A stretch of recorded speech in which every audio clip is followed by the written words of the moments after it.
Assalamualaikum warahmatullahi wabarakatuh. Nama saya Aldri Valdin Syarif Supagu dengan NPM 191000442 kelas C.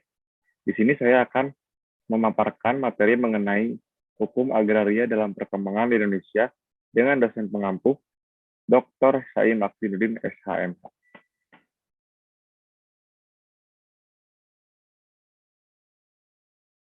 Yang pertama yaitu adalah hukum agraria di Indonesia. Dari segi berlakunya, hukum agraria di Indonesia dapat dibagi menjadi dua bagian.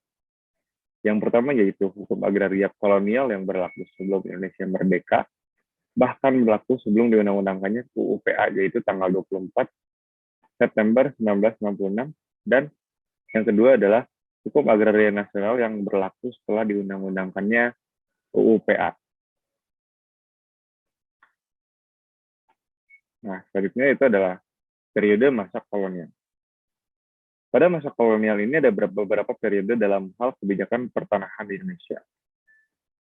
Tonggak pertama terjadinya masa VOC atau Foreign Ost Indies sekitar tahun 1692 sampai dengan 1799 mendapatkan oktroi atas nama Sultan General diberi kekuasaan untuk mengadakan perjanjian dengan para raja yang berkuasa pada waktu itu. Segala perjanjian yang dibuat antara lain bertujuan untuk memperluas daerah dan menanamkan pengaruh dalam rangka menjamin hasil-hasil perdagangannya. Sementara itu, VOC juga menerapkan hukum acara yang berlaku di Belanda untuk beberapa daerah kekuasaannya, khususnya memberlakukan berbagai aturan hukum barat di bidang pertanahan. Dalam hal ini, VOC tidak memperdulikan hak-hak tanah yang dipegang oleh rakyat asli dan raja-raja Indonesia. Lalu, pada periode masa kolonial tonggak kedua yaitu adalah terjadi pada masa Gubernur Jenderal Mr. Herman Willem Dendels pada tahun 1808 sampai dengan 1811. Ketika berakhirnya masa kekuasaan VOC di Indonesia pada tanggal 31 Desember 1799, kekuasaan diserahkan kepada Batavia Republik yang mulai memegang kekuasaan pada 1 Januari 1800. Hal ini menandai pergantian kekuasaan dari kalangan pedagang kepada pemerintahan yang bersifat politis. Sehubungan dengan itu, Adam Smith, seorang guru besar dari Glasgow, berpendapat bahwa pedagang itu tidak dapat menjalankan pemerintahan. Pedagang akan mengabaikan kepentingan pertanian dan perusahaan. Bila cabang-cabang kemakmuran ini tidak memberikan keuntungan kepada usaha dagangnya, sehubungan dengan itu muncul dua aliran pendapat yang saling bertentangan satu sama lain, yaitu yang pertama ada aliran Mr. Nederburg, bekas Komisaris Jenderal 1791 sampai dengan 1799, yang mempertahankan stelsel bestur lama, yaitu bestur Ambtener, harus dipegang oleh para pedagang. Dan stelsel monopoli harus dijalankan sekuat tenaga. Jadi, pada dasarnya memberikan tempat kepada para pedagang untuk memegang hak monopoli dan menentukan kemanfaatan penggunaan tanah. Yang kedua ada aliran Dirk van Hogendorp pada tahun 1799 sampai dengan 1808 yang bertugas di Jawa Timur. Ia mempunyai paham yang lebih maju. Bestur harus dipisahkan dari usaha-usaha perdagangan yang bebas. Kerja rodi dan kultur stelsel harus dihapuskan. Hendaknya dibentuk kota pemerintahan dan peradilan yang baik dan benar. Harus diadakan peraturan untuk melindungi hak atas tanah perorangan bagi golongan bumi putra, atau yang disebut dengan individual ground based. Kemudian, pada tahun 1808 sampai dengan 1811, Mr. Herman Willem Dendels menduduki jabatan di Indonesia sebagai pengganti WIS, atau disebut dengan wali negara pada zaman VOC. Herman Willem Dendels sangat menentang politik liberal yang diperakasai oleh Van Hogendorp, dan sebaliknya justru mendukung Nederburg untuk stelsel kontingen dan valite tetap dilangsungkan. Bahkan lebih ditingkatkan ganti sistem kerja rodi dan tanam paksa yang dibebankan kepada rakyat pribumi. Pendirian Dendels pada waktu itu adalah eigendom atas tanah tidak dikenal rakyat, yang sejak dahulu sudah biasa bekerja di bawah pemerintahan bupati-bupati dan kepala-kepala yang lain. dan rakyat lebih berbahagia diperlakukan sebagai penanam dan menerima upah yang layak.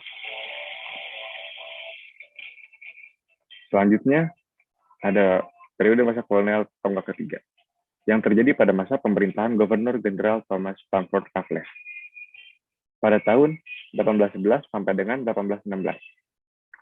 Pada masa ini, Thomas Stamford Raffles telah menciptakan pemikiran religius yang berupa asas fiskal. Dan untuk pertama kalinya diterapkan sistem land rente di Indonesia dengan diterapkan besarnya jumlah pajak tanah. Yaitu yang pertama, bagi tanah sawah, setengah, 2/5, atau 1/3 dari hasil panen. Dan yang kedua, bagi tanah yang kering, setengah sampai dengan 1/9 dari hasil tanah. Dasar pemungutan pajak atau land rente tersebut menurut Raffles berpendirian bahwa semua tanah-tanah di daerah, cakupannya maupun daerah dikuasai atas dasar perundang-undangan, kesemuanya itu dinamakan tanah gubernemen. Sedangkan rakyat yang dimanfaatkan tanah disebut yang dianggap sebagai penyewa atau parter dengan seizin pengusaha, yang berarti dia harus membayar pas atas sewa baik berupa hasil bumi maupun uang. Ternyata pengaruh sistem Lorente ini sangat luas sekali terhadap perkembangan struktur pertanahan di negara kita, yaitu timbul-timbulnya tanah partikulir atau tanah-tanah gubernemen yang sangat luas dijual kepada golongan swasta atau partikulir. Pada zaman Raffles ini, yang dapat dianggap sebagai tonggak sejarah pertama dalam keagrarian di Indonesia. Selanjutnya, penjelasan mengenai Undang-Undang Nomor 5 Tahun 1960 atau yang disebut dengan UU PA. Lahirnya Undang-Undang Nomor 5 Tahun 1960 tentang ketentuan pokok agraria adalah sebagai bentuk reformasi agraria di Indonesia. Di berbagai belahan dunia, reformasi agraria merupakan jawaban yang muncul terhadap berbagai ketimpangan struktur agraria, kemiskinan, dan secara beragam mengimplementasikan reformasi agraria sesuai dengan struktur dan sistem sosial, politik, dan ekonomi yang dianut masing-masing, terhadap kesamaan pandang dalam meletakkan konsep dasar pembaharuannya, yaitu keadilan dan kesejahteraan rakyat. Dalam UU ini, dijelaskan bahwa tentang peraturan dasar pokok-pokok agraria yang lebih dikenal dengan UU telah disahkan pada tanggal 24 September 1960.